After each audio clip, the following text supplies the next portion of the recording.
नमस्कार. तर माझ्या बहिणीच्या मुलाचा तिसरा वाढदिवस होता. त्यासाठी मला बॉस बेबी थीममध्ये डेकोरेशन करायचं होतं.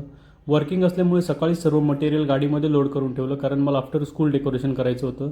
दुपारी स्कूलमधून निघालो. लोकेशनवर जाण्याआधी मला थोडं मटेरियल खरेदी करायचं होतं. गोल्डन फॉईलमध्ये 3 नंबर आणि बर्थडे बॉयचं नाव घ्यायचं होतं. त्यासाठी स्टेशनरीमध्ये गेलो, नाव व नंबर घेतला आणि थोड्याच वेळात लोकेशनवर पोहोचलो.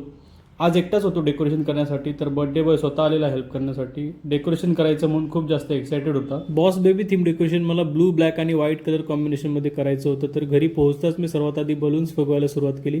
सर्व बलून्स फुगून झाल्यानंतर मी इटालियन फ्रेम सेट करायला घेतल्या. इटालियन फ्रेम मला 2 सेट करायच्या होत्या. एक 3x6ची होती, तर दुसरी 4x7ची होती. दोन्ही फ्रेम सेट करून घेतल्या. त्यानंतर दोन्ही फ्रेम्सवर कर्टनसुद्धा ॲड करून घेतले. फ्रेमची साईज मोठी असल्यामुळे ते खूप कंजेस्टेड होत होतं, त्यामुळे मी फक्त एकच फ्रेम ठेवली, जी की 3x6ची होती, जी बॉस बेबी थीममध्येच होती. त्यानंतर बलून्सचा आर्च बनवून घेतला, तोसुद्धा मी इटालियन फ्रेमवरती सेट करून घेतला. सेम कलर्सचे मी छोटे छोटे बलून्स बनवलेले, ते सुद्धा मी आर्चवरती ॲड करून घेतले. त्यानंतर बर्थडे टॅग ॲड केला, बर्थडे बॉयचं नाव आणि 3 नंबरसुद्धा ॲड करून घेतला. आणि अशा प्रकारे माझं बॉस बेबी थीमचं डेकोरेशन जे ते कंप्लीट झालेलं आहे.